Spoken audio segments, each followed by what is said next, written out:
It's a bit, oh, there we go. Start your day off. Hey, man. So this morning, as I often do, I wake up whenever I want and do my thing, and I kind of sleep and operate when I want. And I woke up this morning, and out of habit, I'm sure many of us do this, out of habit, I grab my phone. Because, maybe like you, everything runs through this device I'm filming this on.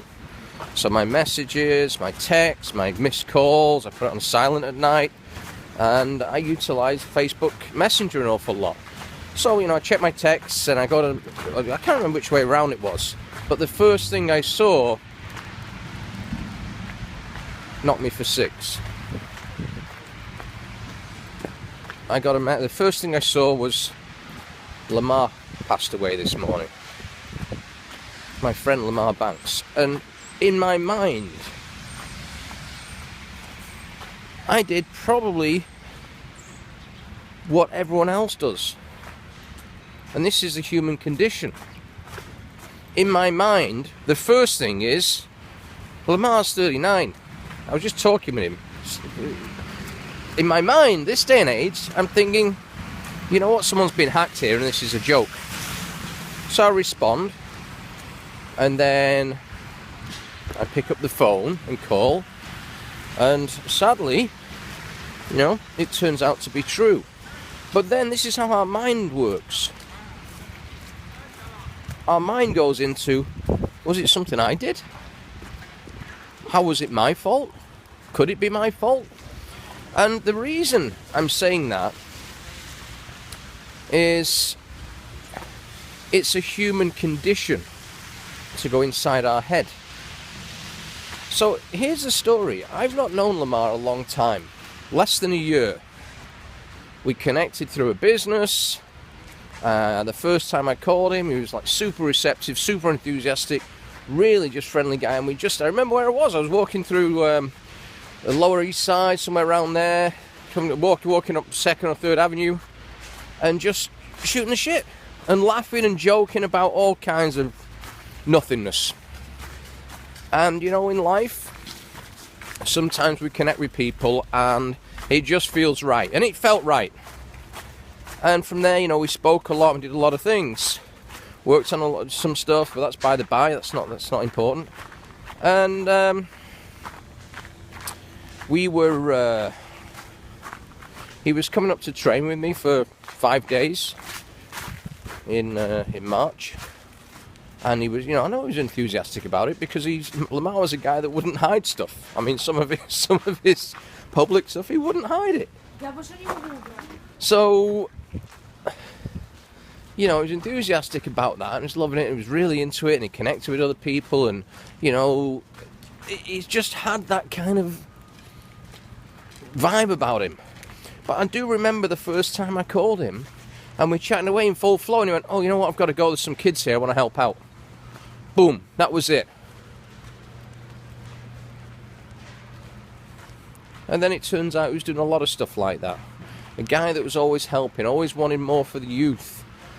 I only just found out that he had a heart condition today. He never mentioned it, he never said anything like that. He wasn't the sort of guy that would burden on anyone. However, my point here is this. Last week, outwardly everything looked rosy and everything was going good, and it seemed to have a lot of stuff going on. And last week I just saw him put something, and it's, sometimes social media has a lot of good stuff as well. If your social media is full of crap, that's your fault. I saw a post last week, something along the lines is, my mindset is fucked. Something like that. I might not have the language right, but something along those lines. So, straight away I message him saying, you okay? Yeah, yeah, it's okay, So yesterday, just out of the blue, as I got off the subway, I'm walking to where we're actually going to train, or we're going to train, in March for 5 days, to lock down the location. And as I got off the subway, I called Lamar. I didn't call anyone else, I just called Lamar. Because I got a vibe that something was slightly off. So my last conversation with him was, hey amigo, what's going on? Oh, Tony, I don't know, some days I feel like everything's going good, then boom, everything implodes. I said, welcome to my world, Lamar. Welcome to my world.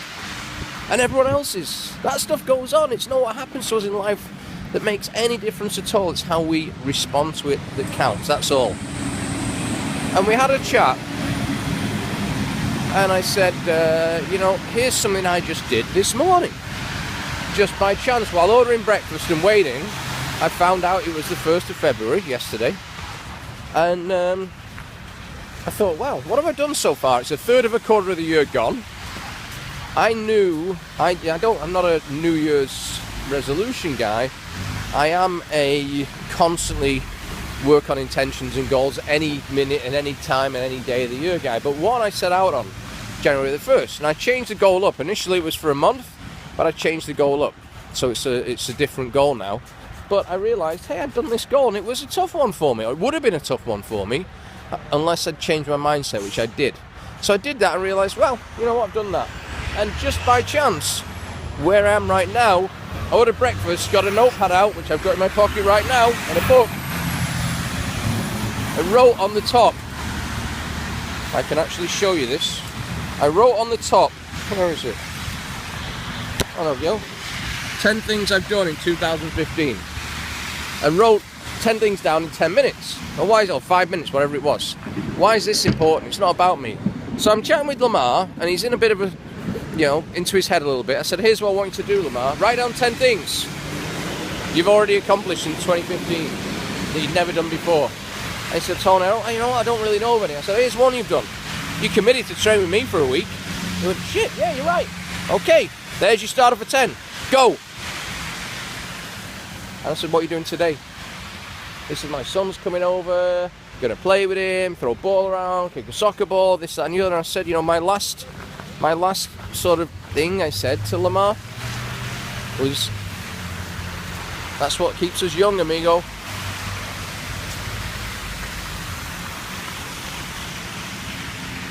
Age really matters if you're a wine or a cheese. So, his love was, obviously, as an ex-Oakland Raider, his love was NFL. So, kind of in a fitting way, he was a fitness guy, he was a trainer. In a fitting way. If there's anything to take from this, he passed away the morning after the Super Bowl, the pinnacle of the NFL year. And where did he pass away? He passed away in a boot camp, training others. So if there's anything to take from this, it is, if you could choose how you want it to go,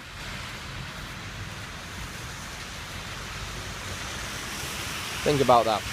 Guys, I wish I had better news this morning, but what I will take from the guy's life is his enthusiasm and his willingness to help.